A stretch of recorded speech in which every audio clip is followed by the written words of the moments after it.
This council made history as the most diverse council ever. And 3 years ago, when I led the initiative to amend the county charter to add 2 council districts, my goal was to expand representation and foster more diversity on the council. And I have to be honest, the outcome of that effort has exceeded my expectations in every single way.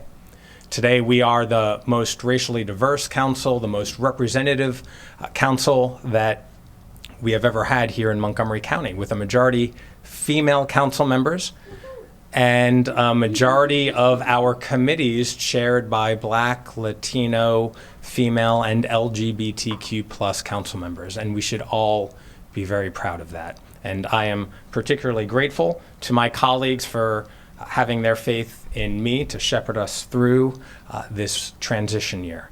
It has been an honor to lead the council in the first year of this 20th council.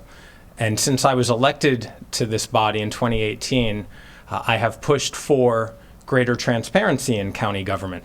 And I was proud to start this year with several reforms that I believe will benefit the public and this body as well for years to come. We increased the amount of time allotted for each public hearing speaker from 2 minutes to 3 minutes, which was a return to our pre-pandemic standard.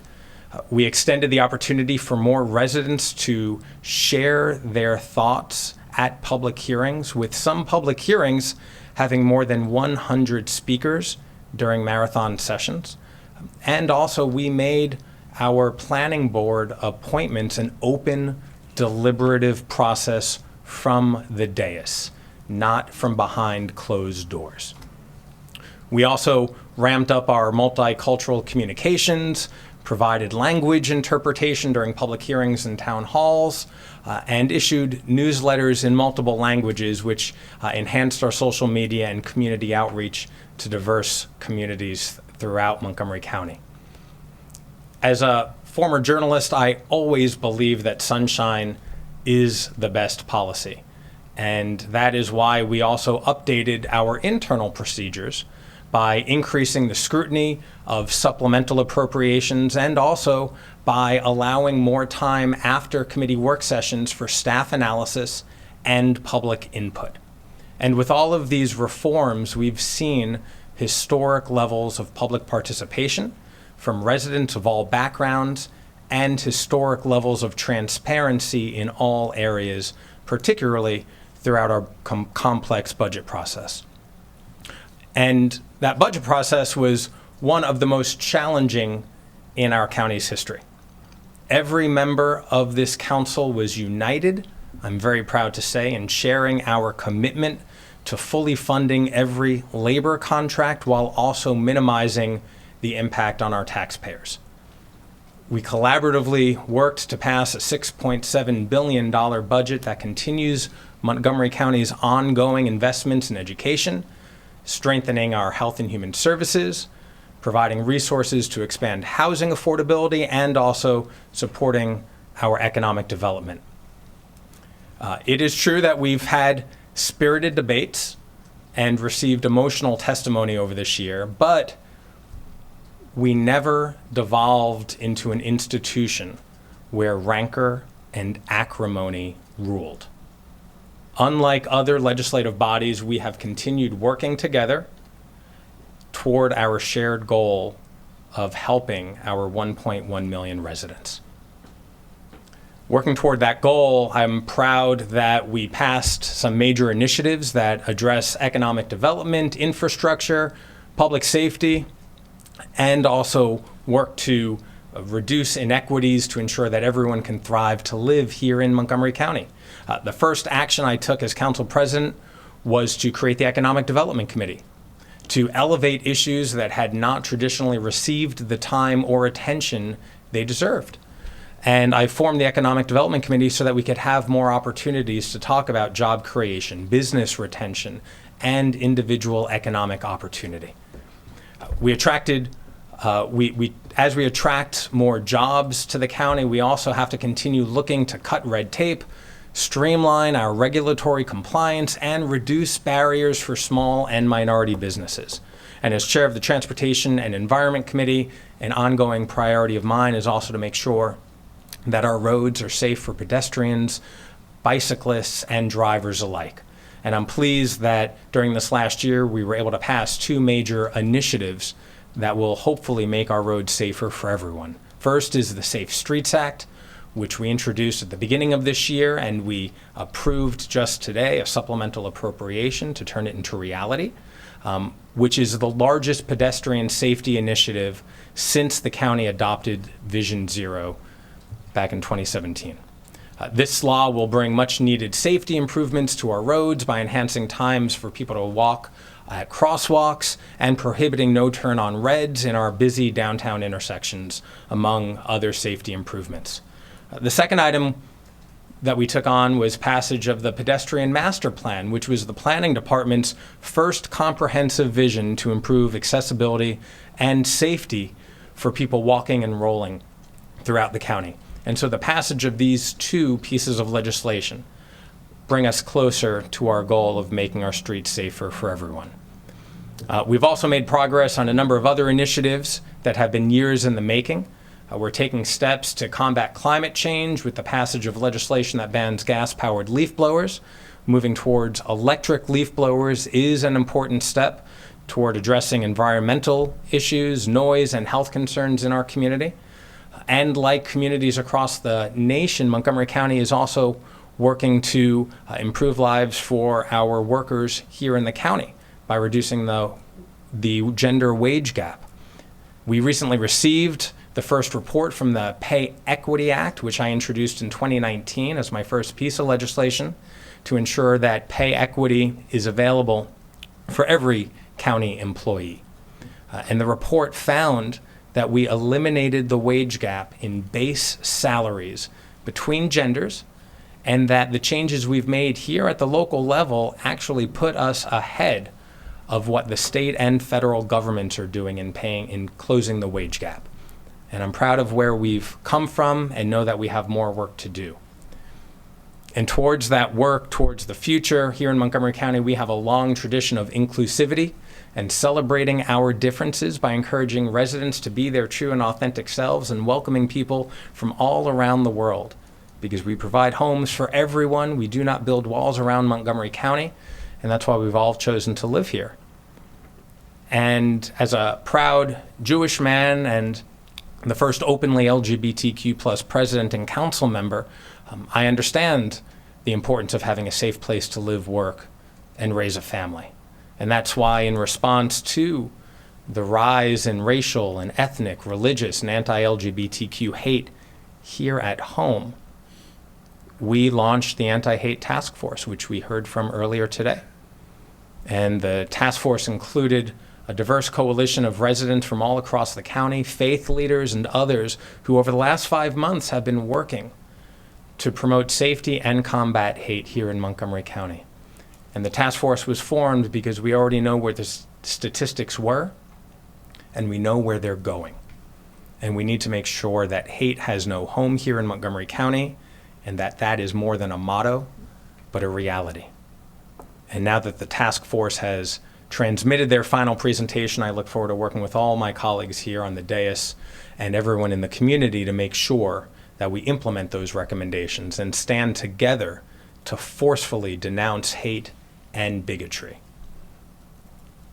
I've also been working with colleagues, not only here in Rockville, but those in Annapolis and on Capitol Hill, to make sure that we continue having investments in our schools and our infrastructure and in economic development.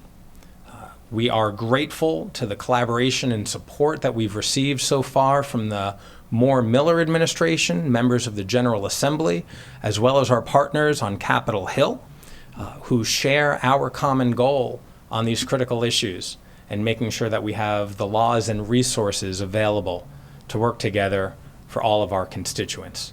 And whether it's pushing for greater oversight and accountability for education spending, or pushing and improving state and county roads, we have reliable partners at every level of government, and it has been a pleasure working alongside all of them in Annapolis and on Capitol Hill.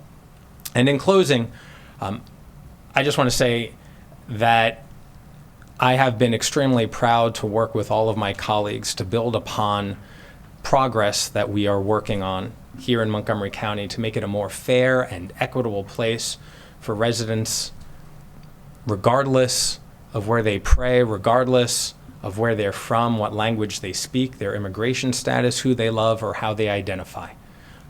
And that work would not be possible without the support from everybody here in this room.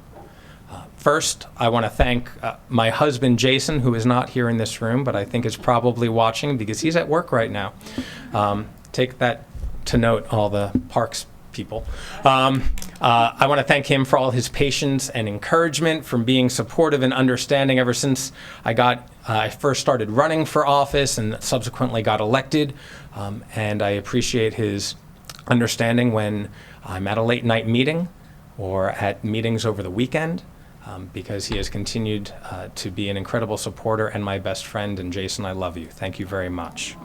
To my work family who are here, to David Lorenzo Botello and Joy Champalou, who is probably zooming in with her new baby, Hope Klein, Hannah Wilkov, my senior fellow, Dory Hightower, our interns, Brian Soto Hernandez and Molly Lieberman, all of whom have gone above and beyond, especially over this last year, as the council president's office can get a little more hectic than normal.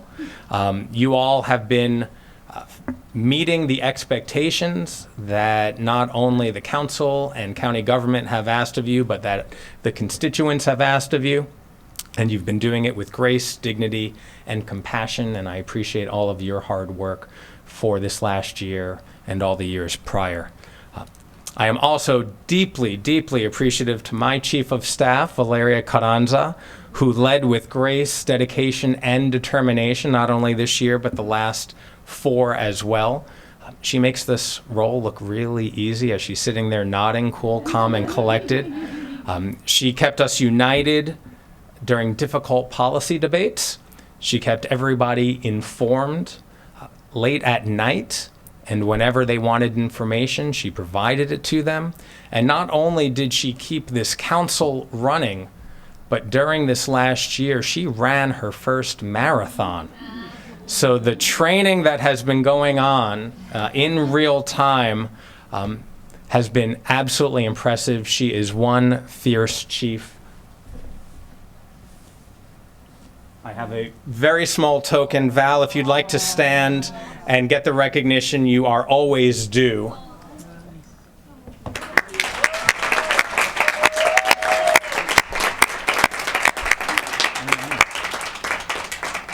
And that is a Jason Godike bouquet special, by the way. So thank you, Val. I want to thank my council colleagues for your partnership and passion and collaboration as we chartered together this new chapter in the council's history. I want to thank Council Vice President Friedson, who is zooming in with us, unfortunately having gotten COVID just a few days ago, but he looks like he's right here with us. I appreciate your partnership, your friendship, and everything that you do for your district. I'm confident that you will continue to foster a work environment in which government transparency is central to all of our work. I want to thank the council's outgoing executive director, Marlene Michelson, who has been pivotal in keeping all of us together, not only this year, the last few years, but during her 35 years at the council, and we will hear more about that next year. But Marlene, thank you very much. I also want to thank the director of our Office of Legislative Oversight, Chris Seiler, and his entire team with providing the council with critical in-depth analysis that continues to help shape our policy work. Not only have we become accustomed to receiving that work, but constituents have as well. It is vital to our efforts here.